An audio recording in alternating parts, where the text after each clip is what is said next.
Welcome everybody. Welcome to another episode of Manny on Money. Today we're going to talk about something really special. We're going to focus on the Robinhood of China.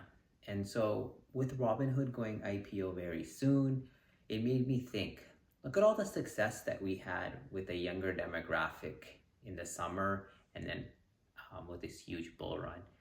Where are the Chinese young investors investing? And how are they investing? And are they interested in being invested in global markets such as the United States? And so through my research, I'm going to share one company that I came across called Tigr Brokers. And so this is not necessarily an advertisement saying, hey, go invest for Tigr Brokers. What I want my YouTube following to really focus on is be really aware of all the companies that are out there. And so when the opportunities are available or the price sells off at a certain point, you're well equipped with the knowledge and then you go ahead and purchase it if it fits your risk portfolio. So who are Tigr Brokers and why am I comparing them to Robinhood? So first of all, the market cap of Robinhood is supposed to be somewhere around 20 billion. And Tigr Brokers is sitting around 2 billion. So there is a big market gap between that.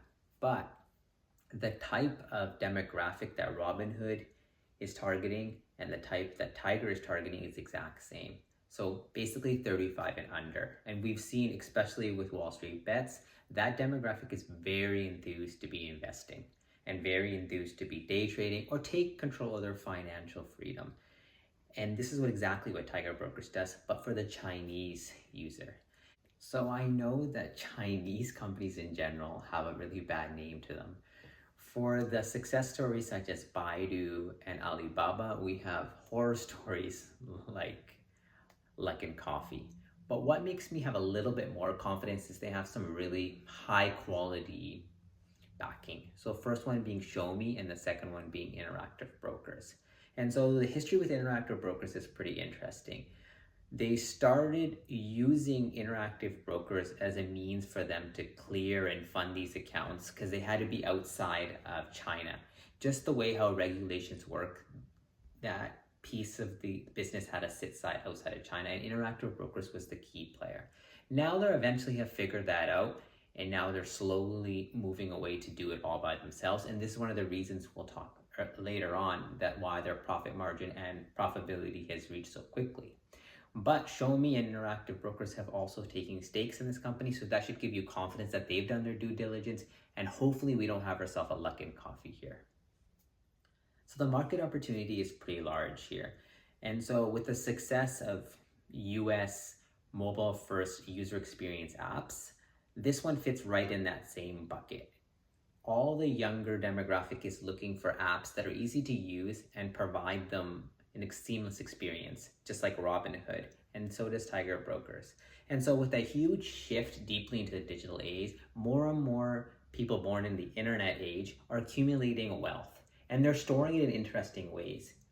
SoFi, Square, PayPal, right? And so if they need a loan, they're not thinking to go to their traditional banks, they're going to SoFi. If they have to start a new business, they're using point of sale systems from Square.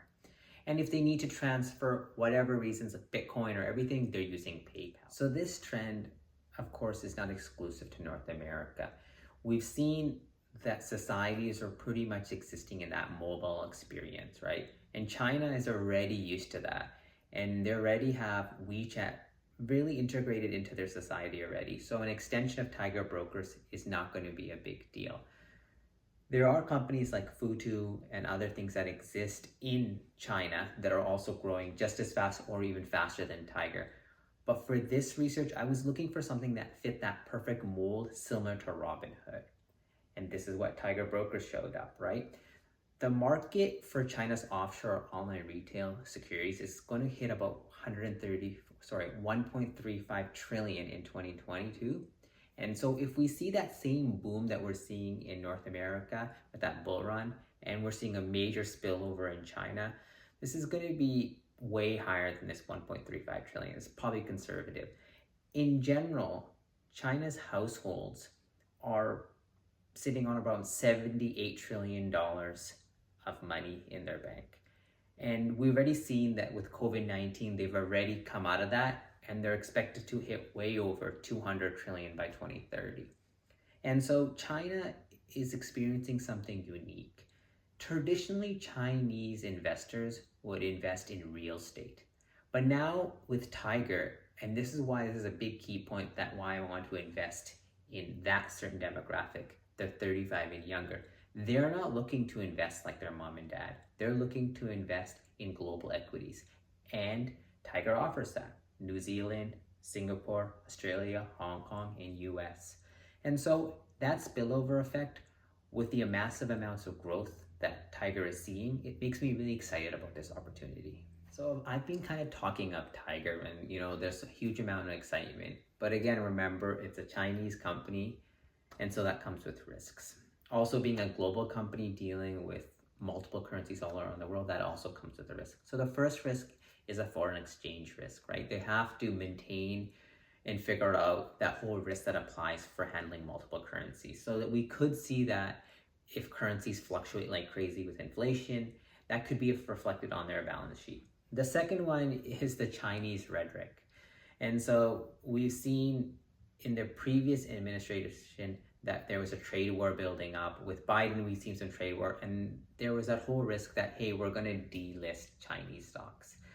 While that risk is quite prevalent and potentially could happen, but as long as these Chinese companies that want to be part of the global growth, they do their due diligence and they hire companies like KPMG and Deloitte to do their accounting and show that paperwork, that risk mitigates.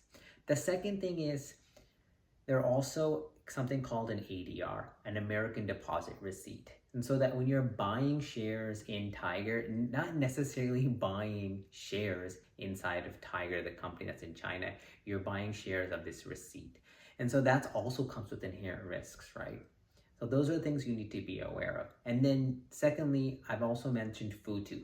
And so that's general competition that's always going to float up. But I already mentioned to you, $200 trillion potential market for China, right? Or at least $200 trillion of savings that could flow into security. Now that we've talked about the risks, who Tigr is, some of the notable investors, let's talk about the revenue numbers here and the impressive growth. So let's discuss the business model, and then we can discuss the financials. And for the financials, I want to do the first 9 months, the fourth quarter, and then 2020 as a whole. And so the business model is quite fairly simple. Commissions from trade volume, financial services, interest from margin financing, and then other revenues such as employee stock plan purchases, and then the IPO distribution services. In the first 9 months of 2020, the revenue breakup goes as such. 57.6% of it came from commissions of trade volume.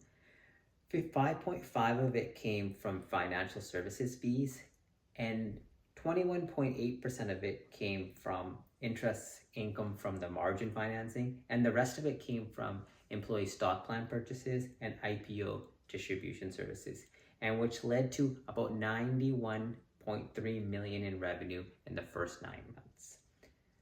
So the fourth quarter of 2020, it was very interesting, and this is why I kind of wanted to break it up in this way. The total revenues increased by 136.5 year over year to $47.2 million. Total net revenues increased to 132.4% year over year to 42.9 million. Net income increased to 9.4 million from a negative 0.2 million in the same quarter of last year. And so you can see the fourth quarter already had an explosive growth from a user base of 44,000 more funded accounts. And in general, we had more than 258,000 accounts in total. And so let's do a financial highlight of fiscal year 2020. And so the total revenues were 138.5 million, which is an increase of 136.1% from 2019. Total net revenues were 128.4 million, and that's an increase by 135.3% from 2019.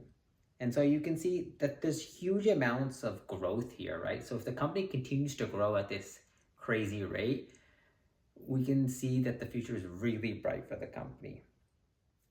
Now let's go through a hypothetical scenario. Tigr is trading at about $2.7 billion valuation, and they're growing between 130 to 180% currently. Assuming that their growth rate decreases in the next 7 years to about 30%, and that implies about a 10x in revenue over that same time period. If we continue on that same projection, that should potentially put Tigr between 120 to about $60. And I'm factoring in that the total market potential is huge. And if we just say, hey, we're not going to give them the extreme bull case because they're a Chinese company, we can slice that in half and go with the 60. And so that's where I potentially think it could go in the next 7 years, $60. And it's trading at 20. So that's a 3x multi-bagger right now. So now you're in the know. Hopefully you have enough information to go decide and if you want to be in this position or not. Thanks for tuning in. Be sure to like, share, and subscribe to my channel.